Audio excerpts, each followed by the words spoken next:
Donc, bonjour à chacun de vous ce matin. Merci de vous joindre aux chrétiens du Bon Berger pour considérer la volonté de Dieu. Merci de prendre ce temps pour examiner les Écritures et surtout de vous assurer de recevoir une pleine récompense. Recevoir une pleine récompense lors de notre comparution au tribunal de Christ. C'est ça le thème de notre réunion ce matin, et nécessairement, on va l'aborder pendant la prédication de la parole de Dieu.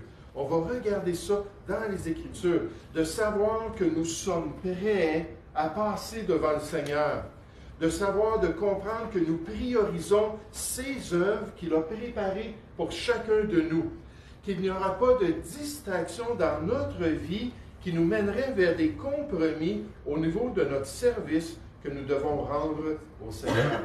Les Écritures sont tellement claires.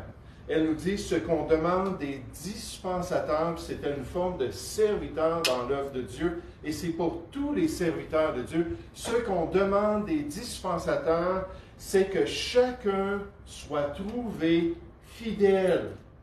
La fidélité. Wow, quel beau principe, n'est-ce pas, dans notre vie, de désirer être fidèle. Puis quand on va quitter ce monde, que le Seigneur puisse dire, oui, c'est bien, bon et fidèle serviteur. Parce qu'on a accompli la volonté de Dieu, parce qu'on s'est soumis à son plan. C'est que chaque chrétien soit assidu à la tâche. Chaque enfant de Dieu soit occupé à servir le Seigneur. Chaque croyant, chaque sauvé soit engagé à accomplir l'appel de Dieu pour sa vie et pour sa marche chrétienne ici-bas. Ça devrait être une priorité pour nous. Et ainsi, il pourra obtenir toute la récompense que le Seigneur lui a réservée lorsqu'il va le voir dans son paradis. J'aimerais vous dire, l'apôtre Paul désirait ça de tout cœur, en tant que dirigeant de l'Église de Jésus-Christ, en tant que serviteur des chrétiens. Il désirait que les chrétiens puissent un jour recevoir cette pleine récompense. Alors ce matin, j'aimerais vous encourager à chercher un beau passage. Un passage dans lequel il exhorte les chrétiens à se préparer pour le tribunal de Christ. Cherchez avec moi la première épître aux Corinthiens, au chapitre 3. La première épître envoyée à l'Église de Corinthe, au chapitre 3, pour considérer le besoin pour le chrétien d'être prêt pour le tribunal de Christ. D'être prêt, d'avoir fait des préparatifs, d'avoir été avisé, et de s'être assuré d'avoir accompli la volonté de Dieu sur cette terre. C'est là qu'il va pouvoir recevoir la pleine récompense, alors qu'il s'est concentré sur la volonté de Dieu. 1 Corinthiens chapitre 3, à partir du verset 6. 1 Corinthiens chapitre 3, verset 6, Paul dit « J'ai planté, Apollos a arrosé ». Et là, il fait une analogie, une comparaison avec le monde agricole. Et vous allez voir dans quelques versets, il va faire une comparaison avec la construction, avec l'idée d'ériger un bâtiment. Mais il est en train de parler, de servir Dieu dans l'œuvre de l'Église. J'ai planté, Apollos a arrosé, mais Dieu a fait croire. En sorte que ce n'est pas celui qui plante qui est quelque chose, ni celui qui arrose, mais Dieu qui fait croire. Celui qui plante et celui qui arrose sont égaux, et chacun recevra sa propre récompense selon son propre travail, car nous sommes ouvriers avec Dieu. Vous êtes le champ de Dieu, l'édifice de Dieu. Donc là, il passe à la construction. Selon la grâce de Dieu qui m'a été donnée, j'ai posé le fondement comme un sage architecte, et un autre bâtit dessus. Mais que chacun prenne garde à la manière dont il bâtit dessus. Car personne ne peut poser un autre fondement que celui qui a été posé, savoir Jésus-Christ. La vie chrétienne dépend de Jésus-Christ. Le commencement, le fondement, la base même de notre marche avec Dieu, c'est le salut en Jésus-Christ. Puis une fois qu'on a reçu Christ, une fois qu'on s'est confié en Jésus, là on peut venir et bâtir sur ce salut-là. Pas pour obtenir le salut, il est déjà là dans le fondement. Mais alors qu'on se réjouit de ce salut-là, puis qu'on aime le Seigneur à cause de son amour pour nous, là, on peut partir sur ce fondement-là. Il dit que personne ne peut poser un autre fondement que celui qui a été posé, savoir Jésus-Christ. Or, verset 12, si quelqu'un bâtit sur ce fondement avec de l'or, de l'argent, des pierres précieuses, du bois, du foin, du chaume, l'œuvre de chacun sera manifestée ou révélée, car le jour la fera connaître, parce qu'elle se révélera dans le feu. Et le feu éprouvera ce qu'est l'œuvre de chacun en décrivant quand on va se tenir devant Jésus à son tribunal. Si l'œuvre bâtie par quelqu'un sur le fondement subsiste, il recevra une récompense. Si l'œuvre de quelqu'un est consumée, nécessairement du bois, du foin, du chaume, mettez ça dans le feu. Hier, on a fait notre bois. On est allé chercher les 2 dernières, comment est-ce qu'on appelle ça? Cordes. Ça a l'air que c'est même pas corde, c'est cordon. Le mot cordeau, quelque chose. En tout cas, on est arrivé et on a dit on veut 2 cordes de bois. On est allé chercher ça et on a tout pilé ça. Et là, j'ai dit à mon épouse ce matin, j'ai dit comment te sens-tu? Elle dit très bien. J'ai dit t'as pas mal partout? Elle dit non, j'ai pas mal partout. J'ai dit bon, mais tant mieux pour toi. Et moi, je le ressentais. Là, on a tout mis ça, là, tout cordé ça, puis j'ai tout monté là, mes lieux où je les place, là, les gens d'enclos. Là. Puis, mais là, imaginez quand je vais prendre ce bois-là et je vais mettre ça dans le foyer. Qu'est-ce qui va arriver? Le bois va être consumé, n'est-ce pas? Et là, c'est de ce qu'on dit, là, devant Jésus, les choses vont soit subsister ou vont être consumées. Mais verset 15, si l'œuvre de quelqu'un est consumée, il perdra sa récompense. Pour lui, il sera sauvé, parce que ça n'a rien à faire avec nos œuvres, le salut. Ce n'est pas par les œuvres, c'est le don de Dieu. C'est un cadeau, le salut. On peut le recevoir dans notre vie, mais il sera sauvé, mais comme au travers du feu. Pour recevoir une pleine récompense et pour être prêt pour le tribunal de Christ, les chrétiens doivent considérer les bons exemples. Ils doivent considérer les bons exemples dans toutes sortes de domaines. Dans le Nouveau Testament, on nous parle toujours de regarder, puis trouver des gens positifs, trouver des gens constructifs. Il y avait quelqu'un qui m'écrivait sur Facebook, j'ai dû le bloquer.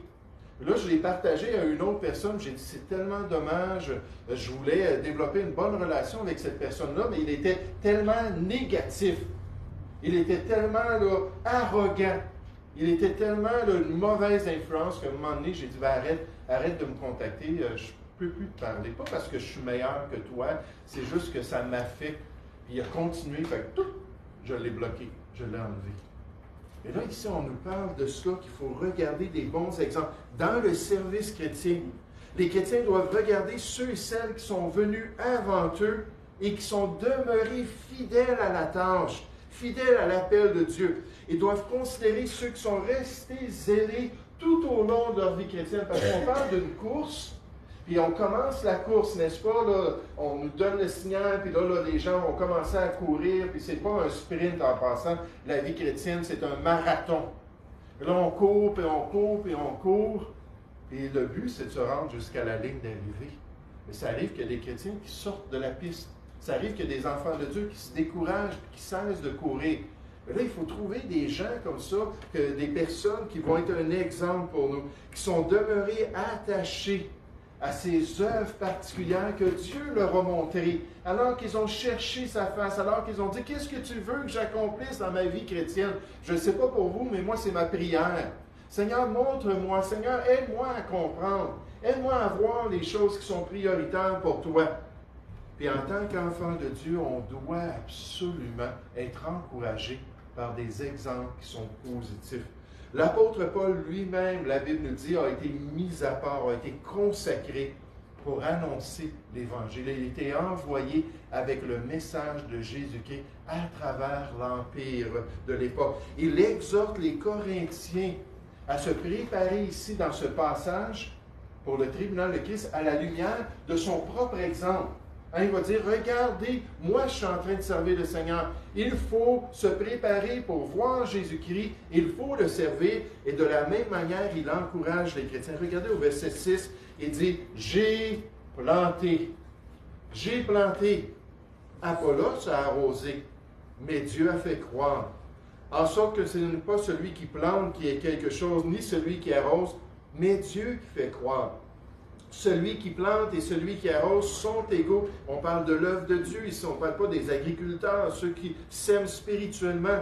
Et chacun recevra sa propre récompense selon son propre travail, car nous sommes ouvriers avec Dieu.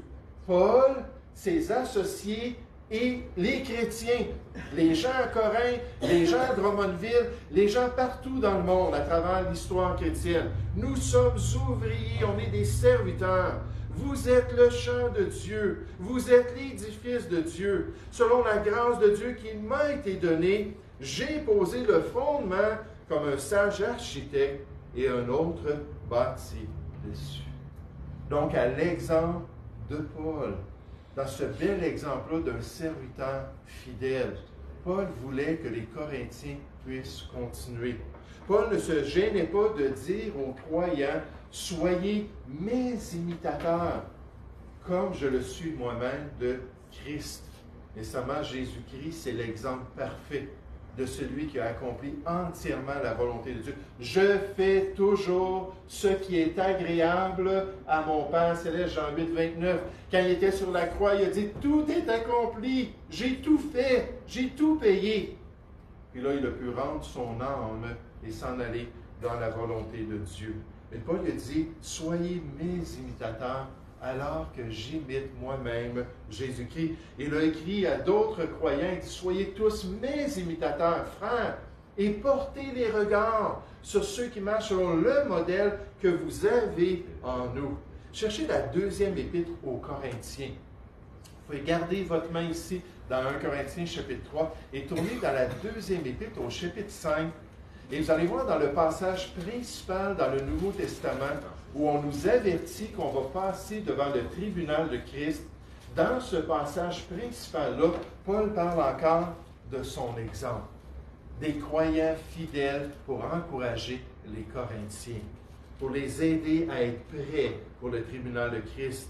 2 Corinthiens chapitre 5, il dit au verset 6, 2 Corinthiens 5, 6, nous sommes donc toujours pleins de confiance et nous savons qu'en demeurant dans ce corps, nous demeurons loin du Seigneur. Puis là, il fait un contraste entre vivre ici-bas, puis servir dans la vie chrétienne, puis être dans le paradis de Dieu.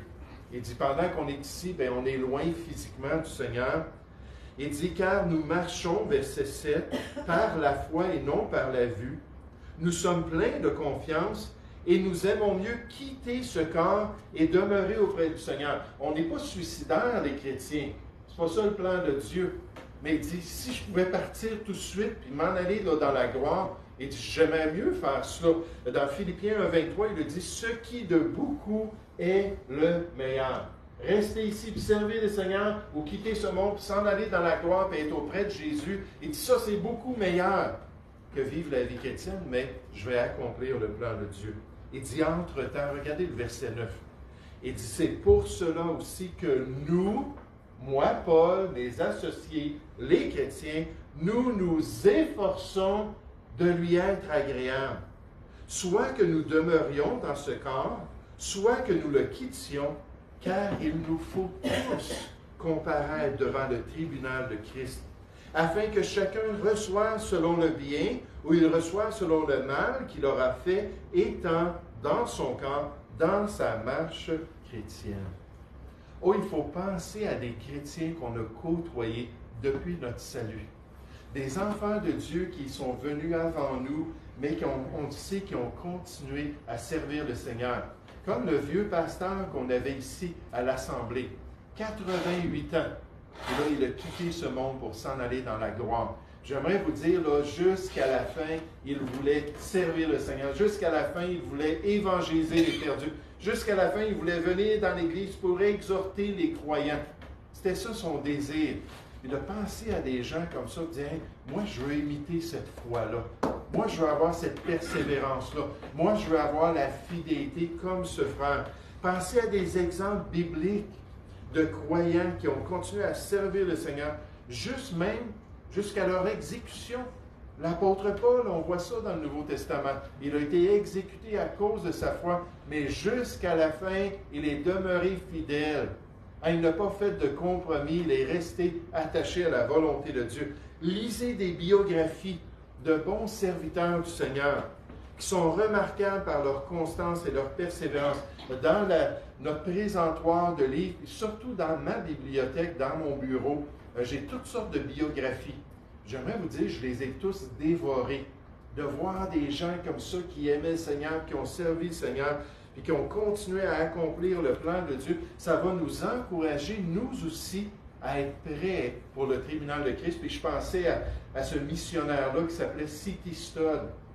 C.T. Studd, au 19e siècle, c'était le champion de l'Angleterre au cricket. Qu'est-ce que c'est le cricket? Je ne sais pas, ça ressemble un peu au baseball. C'est un précurseur du baseball. C'était lui le champion. Il venait d'une famille bourgeoise, on pourrait dire, selon nos standards aujourd'hui, qui était multimillionnaire. C'était une famille extrêmement riche. Puis quand Dieu a saisi son cœur pour qu'il se tourne vers Jésus-Christ, puis après être devenu chrétien, qu'il a saisi l'appel de Dieu pour s'en aller comme missionnaire, il a mis sa carrière de côté. Son père, il a dit, je vais te donner un héritage, des millions de dollars encore en comparaison aujourd'hui. C'est ça qu'on l'appelle le millionnaire qui est allé servir le Seigneur Jésus. Il a dit, je vais tout te donner ça si tu restes fidèle et tu accomplis ce que tu dois faire. Il a dit, j'ai renoncé à tout cela pour m'en aller. Il est allé en Asie premièrement, puis il a fini sa carrière en Afrique. Et lorsqu'il est décédé en Afrique, les Africains, la famille a voulu récupérer le corps, repatrier le cadavre, le défunt. Et les Africains ont dit, est-ce qu'on peut juste prendre son cœur et l'enterrer ici en Afrique? Parce qu'il avait un cœur pour Dieu, un cœur pour Jésus-Christ, puis un cœur pour nous. Et la famille a dit certainement. Ils ont pris le cœur de C.T. Studd, puis ils l'ont enterré là-bas. Mais des exemples comme ça qui nous encouragent.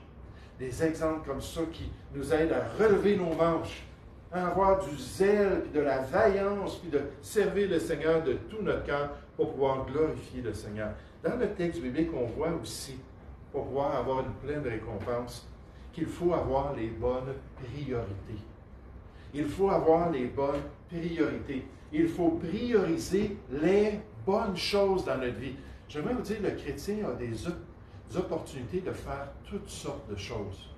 Mais il doit trouver exactement ce que le Seigneur veut. Je me souviens, mon pasteur nous disait toujours, moi je prie, Seigneur, mon temps, ma vie. Et la vie, c'est quoi? C'est du temps. Il dit, mon temps t'appartient. Donc, Seigneur, aide-moi à ne pas gaspiller mon temps, à ne pas faire des choses qui ne font pas partie de ta volonté. Et en tant que chrétien, une fois qu'on connaît l'appel de Dieu, une fois qu'on sait ce que le Seigneur veut pour nous, on doit se mettre à la tâche dans les bonnes tâches. On doit investir dans les bonnes pratiques, sans faire de compromis à travers notre marche chrétienne, sans se détourner ni à droite ni à gauche, sans abandonner la volonté de Dieu, mais étant attaché de tout cœur à son plan pour notre vie. Regardez au verset 10 dans notre passage. Paul dit, selon la grâce de Dieu qui m'a été donnée, j'ai posé le fondement comme un sage architecte. Et un autre bâti dessus, il était allé à Corinthe, il avait prêché l'Évangile. Ces gens-là avaient ouvert leur cœur, avaient reçu Jésus dans leur vie. Ils avaient dit, Jésus, j'ai besoin de toi, j'ai besoin que tu prennes mes péchés, tu prennes les mauvaises choses que j'ai faites, donne-moi une nouvelle vie, permets-moi de te servir. Et ça, c'était le fondement. Voici ce que moi j'ai fait avec cette structure-là d'un architecte qui était sage. Mais il dit, mais que chacun prenne garde à la manière dont il bâtit dessus. Là maintenant, c'est votre tour. Une fois sauvé, c'est votre responsabilité de mettre les éléments, les tâches, les œuvres, le travail que Dieu veut, d'être un bon citoyen, d'être un bon mari, d'être une bonne épouse, d'être un bon parent, d'être un bon enfant. C'est toutes sortes de responsabilités comme ça. Et de servir Dieu spécifiquement selon son appel pour notre vie, qu'on le fasse avec précision pour la gloire de Dieu. Verset 11, il nous dit, car personne ne peut poser un autre fondement que celui qui a été posé, savoir Jésus-Christ. Ce n'est pas Bouddha, ce n'est pas Joseph Smith, ce n'est pas Mahomet, c'est Jésus-Christ le fondement pour le chrétien. Or, si quelqu'un bâtit sur ce fondement avec de l'or, de l'argent et des pierres précieuses. Pensez-vous que si aujourd'hui un architecte construisait, là on pense à Dubaï, c'est ça la fameuse grande ville de Dubaï, qui décidait de construire une maison. Ces matériaux, c'était de l'or, de l'argent et des pierres précieuses. Pensez-vous que la maison serait remarquable? Que la maison serait vraiment là, impressionnante, qu'elle aurait une grande valeur? Oui, c'est certain. Et là, quand on pense à ça, on pense au temple de Salomon, n'est-ce pas? Qu'est-ce que Salomon a fait? Il a pris de l'argent. Il y avait tellement d'argent à son époque qu'on n'en faisait même plus aucun compte. C'est comme ça avait presque plus de valeur. Il y avait tellement d'or dans le temple, il y avait tellement de pierres précieuses que c'était glorieux.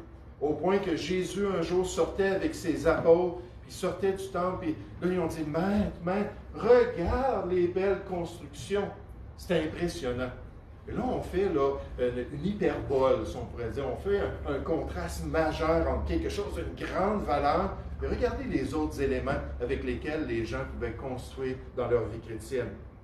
Avec du bois, du chaume, du foin et du chanvre. Vous avez déjà vu là, les habitations dans certains pays, des fois on voit ça dans des endroits plus primitifs, où les gens prennent de la terre, puis ils prennent du foin, puis ainsi de suite, puis ils se bâtissent une habitation. Puis j'aimerais vous dire, ils sont très heureux de vivre dans un endroit très simple comme ça. Ils n'ont jamais rien connu d'autre. Puis là, ils bâtissent ça. Et là, on fait le contraste entre cet architecte-là qui a pris ces matériaux-là, qui a fait une bâtisse incroyable, et de l'autre côté, quelque chose qui est pas mal éphémère, surtout à la lumière du test qui s'en vient. Parce que le test qui s'en vient, ça va être... J'ai oublié, j'aurais dû amener un petit lighter, là, tu sais, les lighters qui sont longs, là, puis ça sent, je les aime tellement. Puis de venir, puis là, mettre ça aux deux bâtiments, puis voir ce qui va se produire. Parce que c'est exactement le contraste qu'on fait. Regardez dans notre texte, verset 12. Or, si quelqu'un bâtit sur ce fondement avec de l'or, de l'argent, des pierres précieuses, du bois, du foin et du chaume, l'œuvre de chacun, ça va être manifesté. On va voir si c'est solide, si c'est durable.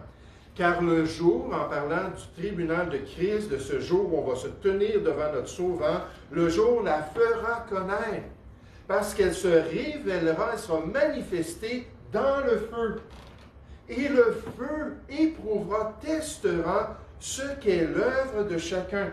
Quand on va se tenir devant la personne de Jésus, juste en passant, Jésus qui est décrit dans Apocalypse chapitre 1 au verset 14, comme ayant dans sa gloire, lorsque les apôtres l'ont vu sur le mont de la transfiguration, il a été métamorphosé. Le texte nous dit, métamorphosé, c'est-à-dire révéler la nature même, l'essence même à l'extérieur. Parce que là, Jésus avait une carapace de l'être humain, mais c'était le Fils de Dieu, c'était Dieu lui-même qui est venu sur cette terre. Et là, juste sur la montagne, pendant quelques instants, il a enlevé la carapace humaine, il a montré sa gloire. Son visage comme le soleil, son corps reluisait. Là, les apôtres ont été éblouis en voyant ça. Puis quand Jean l'a vu dans Apocalypse chapitre 1, il dit un des détails que j'ai remarqué, parce qu'il était là lui aussi sur le mont. Il dit que ses yeux étaient comme une flamme de feu. Avec des yeux enflammés, Jésus va tester, va éprouver la qualité de nos œuvres. Il va examiner si notre temps ici-bas, si nos efforts personnels furent bien investis dans ce monde pour accomplir la volonté de Dieu, si nous avons suivi son appel et son plan, à ce moment-là, il n'y a pas de problème. Ça va être en or, en argent, en pierres précieuses. Puis tu mets ces choses-là dans les fours, les creusets qui étaient faits pour cela, puis tu chauffes ça. Qu'est-ce que ça fait? Les impuretés, les scories remontent à la surface. Tu prends une petite louche, tu les enlèves. Oui, il y a toutes sortes d'impuretés dans notre service, mais le service était fait en argent. Le service était fait en or ou dans des pierres précieuses et il aura subsisté pour recevoir une récompense. Vous savez, je ne peux pas m'empêcher de penser à un cher frère. C'est vraiment un exemple qui est éphémère, je l'avoue. Mais un frère qui était doué par le Seigneur pour la popote, qui était doué pour la cuisson, qui bénissait sa famille et qui bénissait le peuple de Dieu avec des mets succulents et magnifiques. On le savait à chaque fois qu'il y avait une activité, à chaque fois qu'on le mettait en charge de gérer la nourriture, tout ça, que ça allait être exceptionnel. Le gars, c'était un génie culinaire.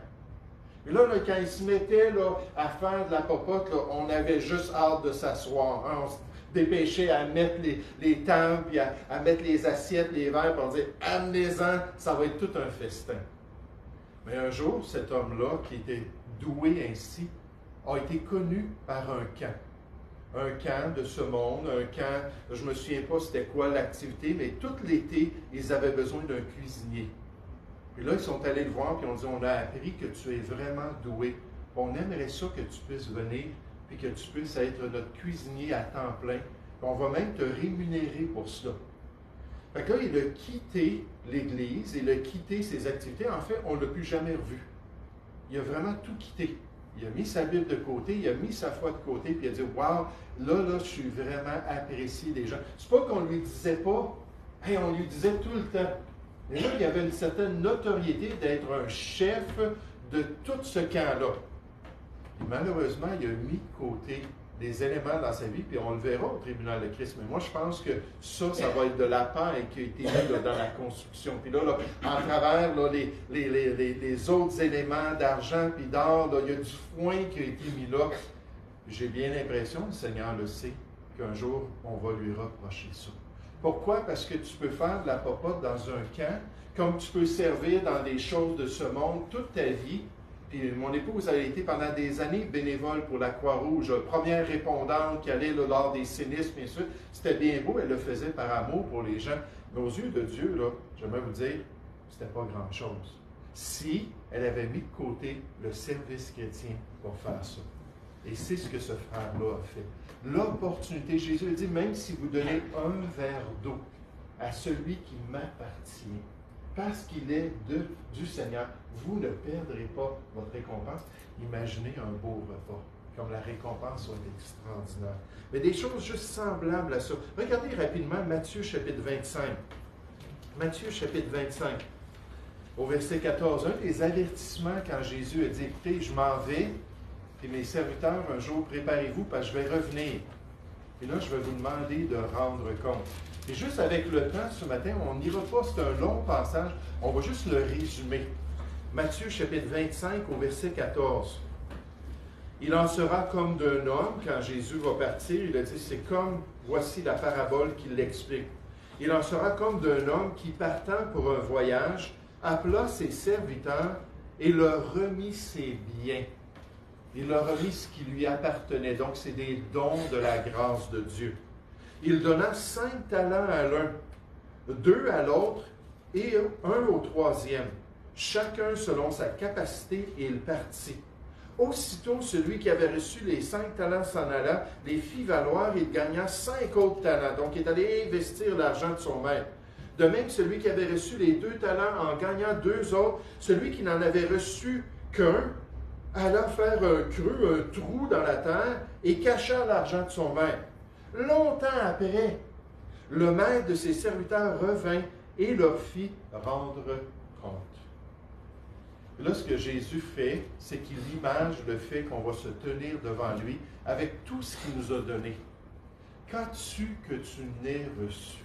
Toutes nos aptitudes, toutes nos capacités, tout ce qu'on peut accomplir ici-bas, c'est quelque chose qui nous vient de Dieu. Et un jour, on va rendre compte pour l'utilisation. Si on l'a sanctifié, si on a pris notre temps, si on a pris nos talents pour les mettre au service de Dieu et accomplir son plan. Et malheureusement, celui qui ne l'avait pas accompli a été durement réprimandé. Les 2 autres, il dit, « Hey, bravo, bravo, c'est bien, bon et fidèle serviteur, je vous l'ai cité tout à l'heure. Vous avez été fidèle en peu de choses, je vous confierai beaucoup. Je vais vous honorer beaucoup plus grand que ce que vous le méritez. » Et la Bible nous parle de ce poids pesant de gloire lorsqu'on aura accompli la volonté de Dieu. On lui dit, entre dans la joie de ton maître. Si nous avons accompli sa volonté, si nous avons suivi son plan, si nous l'avons glorifié ici-bas dans ce monde, et alors qu'on aura cherché à lui plaire. Le Seigneur Jésus nous dit dans les Écritures, ou les Écritures nous disent, servez Christ le Seigneur. C'est ça la priorité pour l'enfant de Dieu. Chacun de nous, nous allons rendre compte à Dieu pour le travail qu'on aura accompli. Si on a été assidu, si on s'est attaché au plan de Dieu. Lorsqu'on était en Grèce, c'était intéressant, on a visité la ville de Corinthe. La ville où il y avait cette assemblée chrétienne-là qui a reçu cette exhortation dans notre texte principal d'1 Corinthiens chapitre 3. Puis on nous a présenté ce qui a été appelé le tribunal dans la ville. Juste devant une grande scène où il y avait les compétitions, il y avait un endroit qui était surélevé, hein, on peut le voir ici, qui était surélevé, puis il y avait un grand siège. Puis en fait, le mot tribunal, en grec, c'est le mot béma. Et le mot béma, ça veut dire le siège. Il nous faut tous comparaître devant le siège de Christ, qui va être assis sur le siège du juge de notre compétition. Et là, je pensais à ça, puis je pensais aux Corinthiens. À leur époque, ça a été construit avant le 1er siècle. À leur époque, ils pouvaient s'en aller à Corinthe, puis aller dans le marché, l'agora qu'on appelait, le marché central. Puis il y avait des petites compétitions où on s'entraînait pour, finalement, la compétition ismique qui venait à chaque 2 ans. Là, on s'entraînait là. Là, tout le monde était en train de faire leur marché, puis le gars lançait son javelot. Oh, j'ai accroché quelqu'un. Il lançait son poids, puis toutes les différentes compétitions. Puis c'était très, très public. Mais il savait que quand l'homme, le juge, allait s'asseoir sur le siège, que là, ça devenait sérieux. Parce que même pendant l'entraînement, quelqu'un pouvait être disqualifié. Mais on ne lui disait pas. On ne lui disait pas, il faisait quelque chose, il fallait suivre les règles. 2 Timothée chapitre 2, verset 4, pour être récompensé, il faut suivre les règles en tant qu'athlète, ça nous dit. Et là, si il sort de la ligne, puis il rentre, peu importe. Là, c'était grave parce que le juge prenait ça en note. Il allait aux compétitions, peut-être 2 ans plus tard, puis là, il pouvait faire là, une course impeccable. Ça pouvait être extraordinaire, très bien fait. Là, le juge disait « disqualifié ». Ah, la foule, wow, qu'est-ce qui se passe? Il dit « ouais, mais quand il était dans la ville de Corinthe, il s'entraînait, il a sorti des lignes, il a été disqualifié à cause de ça. » Fait que là, on regardait ça, puis on se rappelait comment est-ce que ces mêmes Corinthiens-là avaient reçu l'instruction dans leur course chrétienne de courir de manière à le remporter, de s'assurer d'accomplir la volonté de Dieu. Comme un auteur nous dit, l'or, l'argent, les pierres précieuses font référence à la qualité durable du travail du constructeur dans le plan du Seigneur. Le bois, le foin et la paille suggèrent un travail temporaire et sans valeur pour notre Dieu. Alors, la conclusion, c'est qu'il faut avoir les bonnes priorités. Il faut s'assurer d'accomplir exactement ce que le Seigneur veut pour notre vie. Le missionnaire Jim Elliot, dans les années 50, a été exécuté par les Oka, pas ici au Québec, les Oka en Amérique du Sud. Puis lui, 5 de ses amis sont allés pour leur partager l'Évangile. C'était clair dans leur cœur, c'était le plan de Dieu. Puis il y a 10 guerriers alors qu'ils les attendaient dans la savane, alors qu'ils les attendaient dans la nature. Il y a 10 guerriers qui sont arrivés et les ont tués. Mais ce même Jim Elliot-là a dit dans son journal intime, « Il y a seulement une vie à vivre pour le chrétien. Et seulement ce qui est accompli pour Christ aura de la valeur dans l'éternité. » Ça ne veut pas dire que d'aimer son prochain, ce n'est pas important. Ça ne veut pas dire que d'être un bon parent, ce n'est pas important. Ça fait partie de nos responsabilités que Dieu nous donne. Mais ça veut dire qu'il faut chercher à toujours prioriser ce que Dieu veut. Quand dans la balance, j'ai une activité qui n'est pas dans la volonté de Dieu, puis j'ai l'activité que Dieu veut, il faut choisir celle-là. Il faut prioriser cela. Mon épouse dit toujours, qu'est-ce que ça change dans l'éternité? C'est quelque chose qu'elle aime ça. On va regarder la couleur des murs, peut-être on veut changer le tapis, puis là, les gens, quand tu commences à s'obstiner, vont dire « Oui, mais qu'est-ce que ça change dans l'éternité? Qu'est-ce que ça change dans l'éternité de passer du temps avec les copains au lieu de venir avec des chrétiens? Qu'est-ce que ça change dans l'éternité d'aller jouer au basketball au lieu de participer à l'activité d'évangélisation des perdus? Qu'est-ce que ça change dans l'éternité de regarder la télévision au lieu de passer du temps à lire la parole de Dieu? Puis moi, je ne dis pas que c'est mauvais, là, mais si je fais des mois que je n'ai pas lu la Bible, puis que j'arrive du travail, je suis fatigué, puis j'ouvre la télévision, je passe 3 heures devant la télévision sans jamais ouvrir la Bible et nourrir mon âme, mais qu'est-ce que ça donne pour moi de faire ça? Qu'est-ce que ça change de dormir un peu plus le dimanche matin au lieu de venir à l'Église? Surtout pour notre assemblée, on est une assemblée qui est très... Comment est-ce que je peux dire ça? On a de la difficulté à avoir des gens le dimanche matin. Il y en a qui sont là un dimanche, il y en a qui sont là un autre dimanche. On est satellite un petit peu là, comme assemblée. Mais est-ce que c'est juste parce qu'on voulait dormir un peu plus le dimanche matin?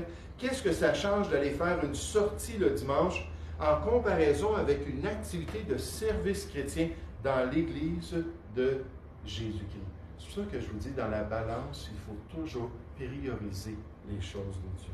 En terminant ce matin, il faut considérer que pour être prêt pour le tribunal de Christ, il faut considérer que pour recevoir une pleine récompense, les chrétiens devraient vouloir être des champions pour Dieu. Ça, c'est un des noms qui a été donné à Citistode, le champion pour Dieu. De pouvoir courir de manière à le remporter.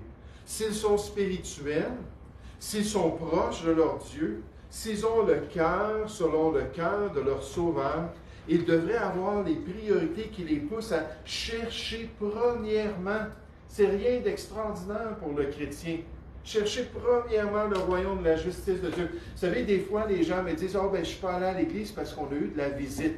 On a eu de la famille qui est venue nous visiter ce dimanche-là. » Moi, je leur dis toujours « Est-ce que vous les avez invités à l'église? » Puis moi, nous, notre famille le savait. Ils partaient de Québec, on était au Saguenay, qu'on était à Laval, n'importe où. Puis s'ils venaient nous visiter, on leur disait « Mais dimanche, je suis désolé, on est à l'église. » Alors, si vous venez, bien, nous, on va partir pour l'église. Ça, étrangement, ça réglait beaucoup de choses. On n'avait pas de conflit. Tu dis, oui, mais tu étais un pasteur, c'est certain, il faut que tu sois à l'église. Même avant d'être pasteur, je disais à la famille ou je disais à nos amis, le dimanche, c'est le jour du Seigneur, on va prioriser ça. Ça ne veut pas dire qu'on ne peut pas faire d'autres choses avec vous le dimanche, mais on va avoir cette priorité-là d'être avec le peuple de Dieu et de glorifier le Seigneur, de chercher, la Bible nous dit, les choses d'en haut, de s'affectionner aux choses d'en haut et non à celles qui sont sur la terre. Regardez dans notre texte, alors que cette priorité-là devrait nous envahir, ça devrait être notre détermination pour avoir une pleine approbation de notre Maître. Au verset 11, ça dit « Car personne ne peut poser un autre fondement que celui qui a été posé, savoir Jésus-Christ.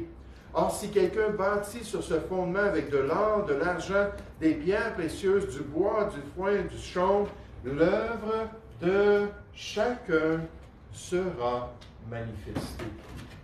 Car le jour la fera connaître, parce qu'elle se révélera dans le feu. » J'aimerais vous dire, après ça, c'est l'éternité, là. Il n'y a pas question de purgatoire dans les Écritures. Il n'y a pas question de retourner en arrière et d'avoir une réincarnation. Je vais mieux te servir la prochaine vie, Seigneur. C'est terminé. L'œuvre de chacun sera éprouvée, se révélera dans le feu. Le feu éprouvera ce qu'est l'œuvre de chacun. Si l'œuvre bâtie par quelqu'un sur le fondement subsiste, parce que c'était de l'or, c'était de l'argent, c'était des pierres précieuses aux yeux de Dieu. J'aimerais vous dire, ça c'est tellement important qu'on fasse des choses de qualité. La Bible nous dit de rajouter à notre foi la vertu. C'est quoi la vertu? C'est de la qualité morale, de la qualité personnelle. Et dit, si elle subsiste, il recevra une récompense. Si l'œuvre de quelqu'un est consumée, il perdra sa récompense. Hey, je voulais t'honorer pour cela. Je voulais là, que tu portes une belle couronne pendant l'éternité à cause de cette œuvre-là. Mais toi, tu n'as pas choisi de le faire. Tu as préféré quelque chose d'éphémère. Tu as choisi quelque chose d'autre. Ça dit, pour lui, il sera sauvé, mais comme au travers du feu. Et encore une fois, je vous rappelle quand ma sœur, sa maison a pris en feu, et elle a mis sa jaquette, et elle s'est empressée pour sortir, mais avec la radiation, c'est à peu près 800 degrés quand toute une pièce est en feu, la radiation, à l'espace de quelques secondes, la jaquette a fondu. Et littéralement, elle est sortie de la maison comme au travers du feu, et elle n'avait rien sur le corps. Elle était complètement nue. Ça, c'est comme nous, là, un jour, on va passer devant le feu de ce jugement. Est-ce qu'il va rester quelque chose où on n'aura rien à offrir à notre Sauveur? Oh, quelle importance pour l'enfant de Dieu! Le jour du jugement est celui où Christ jugera la qualité du travail de ses serviteurs. Il ne s'agit pas du salut, parce que le salut, c'est un don, ou d'une question d'action individuelle, mais du service en général qui est jugé sur la base de la qualité et non de la quantité. La récompense pour le constructeur expert n'a pas été détaillée dans notre texte, bien que la louange en fasse certainement partie. Il recevra une récompense. Le constructeur inepte ou celui qui est insoucieux verra la perte de son travail, mais il sera sauvé comme un bâton brûlant, attaché, arraché du feu. Et il ne recevra pas une pleine récompense. En tant que chrétien, il faut être déterminé à servir le Seigneur fidèlement dans des œuvres particulières qu'il veut dans notre vie. Il faut remettre en cause ces activités peut-être mondaines et éphémères si elles rentrent en conflit avec l'appel de Dieu. Il faut s'assurer d'être persévérant, de continuer, d'être fidèle dans ses voies pour qu'un jour nous puissions avoir une pleine récompense. Parce que chacun de nous, on devrait désirer être prêt pour le tribunal de Christ. Nous allons prier ensemble. Oui, Père Céleste, je veux te remercier pour ce texte biblique, cette exhortation de l'apôtre Paul. Seigneur, c'est certain que ça a été un défi ce matin, c'est un peu plus complexe comme passage, avec une analogie, une comparaison qui est un peu difficile à comprendre. Mais Père, en gros, dans les Écritures, ce qui est clair, c'est que tu veux qu'on soit fidèle. Tu veux qu'on persévère. Tu veux qu'on analyse toujours notre course chrétienne pour enlever, d'après Hébreux chapitre 12 au verset 1, enlever tout ce qui est inutile, tous les poids, tout ce qui nous ralentit, tout ce qui nous empêche de pleinement courir pour toi. Et Seigneur, on te prie qu'on puisse s'exciter à l'amour et aux bonnes œuvres, qu'on puisse s'exhorter mutuellement, qu'en tant qu'assemblée, on puisse s'encourager à avoir les bonnes priorités. Qu'est-ce que ça change dans l'éternité? Oui, Seigneur, tu sais que j'ai été élevé dans une famille où on écoutait la télévision au moins une trentaine d'heures par semaine. Oh, quel gaspillage! La télévision comme telle, c'est pas mauvais, mais Seigneur, comme on aurait pu faire toutes sortes d'autres choses. On aurait pu aller faire du sport en famille. On aurait pu sortir et aller magasiner ensemble. On aurait pu, Seigneur, avoir tellement de bon temps, mais non, c'était la télévision qui régnait. Mon Père, aujourd'hui, c'est l'Internet. Aujourd'hui, c'est Facebook. Aujourd'hui, c'est toutes sortes d'autres activités, les jeux vidéo, Seigneur. C'est presque tabou même d'adresser la question, parce que pour certains, c'est sacré. Et Seigneur, des chrétiens qui ne sont pas capables de tempérer ces désirs, puis d'avoir du temps pour te servir et accomplir tes œuvres. Ô Père Céleste, il y a un domaine particulier ce matin que tu vois dans notre vie, qui vraiment nous empêche de recevoir une pleine récompense. Montre-nous, Seigneur, aide-nous à le comprendre. Et Seigneur, aide-nous à être déterminés à avoir les bonnes priorités. Guide-nous dans tes voies, Seigneur, puis aide-nous, Père, à être prêts pour le tribunal de Christ. Nous te prions au nom du Seigneur Jésus. Amen. Si vous voulez vous lever en terminant ce matin, on va chanter un dernier cantique.